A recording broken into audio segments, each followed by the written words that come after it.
The final part of this lesson is to do the proof of the diffraction formula, which is n lambda is equal to d sine theta.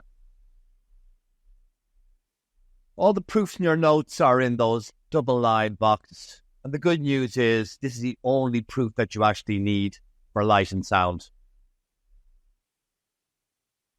So, let me do the proof. The essential part of your proof is to have a nice diagram. I'll go through this diagram that you have here on the right-hand side in more detail in a minute. But basically, consider the rays which emerge in a direction making an angle theta with the normal to the grating. So there's your angle theta below the normal. Do you see these waves appearing? If I want to get a bright image when those waves combine, I want them to arrive in phase. In phase means I want them to have a whole number of wavelengths between them. I want one wavelength, two wavelengths, three wavelengths, so that they constructively interfere, and as a result of that, I get a bright image. So let me go to the board and look at this in more detail, because it is a little bit tricky.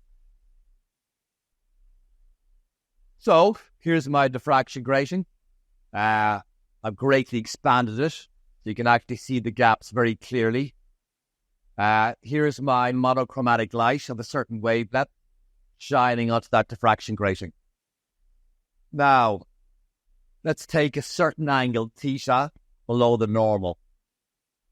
So here's my normal. And let's say at a certain angle theta below the normal, I get a bright image. So here's, let's say, let me choose this angle here. Here's a ray of light coming from the first slit. This angle here, below the normal, is theta. And all the other waves will form a similar angle. So I'll draw my lines parallel to that.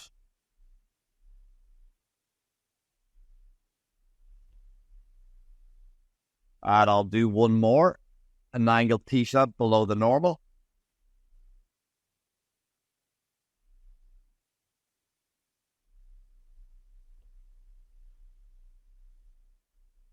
So these waves here, they're going to form a bright image.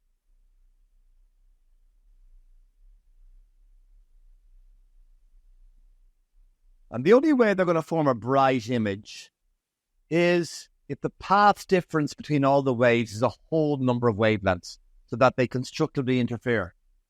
So let's say I go back here, take the second wave here. What's the path difference between the second wave and the first wave?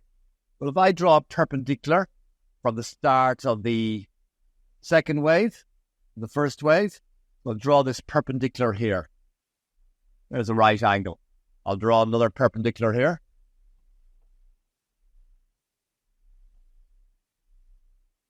In order for those three waves to constructively interfere, then I want to be able to fit in full wave in here. Fill in a full wave in here.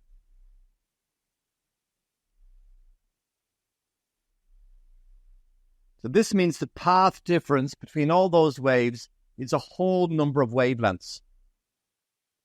Let me look at this little right angle triangle here at the top. I'll call it A, B, C. So if I want constructive interference to occur, in other words, what is the condition for a bright image?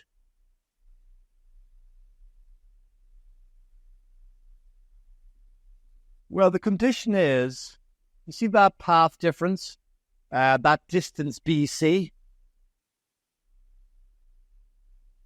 Well, a whole number of wavelengths have to fit in there. A whole number would be n times lambda, where n is a natural number, 1, 2, 3, 4, 5. So that's the condition for a bright image to occur. So with that in mind, Let me now consider this little right angle triangle here. Let me shade it in. You should be able to show with some very simple geometry. If that's theta there, this angle down here is theta. You can satisfy yourself that that is true. I mean, very quickly, that's theta. That's 90 minus theta. That's 90 degrees. That's going to be 180 minus 90 minus theta minus 90. Work it out yourselves anyway. And you will end up showing that this angle in here is also theta. So that's very easy to show. Some very simple junior cert geometry. Now, I can say this.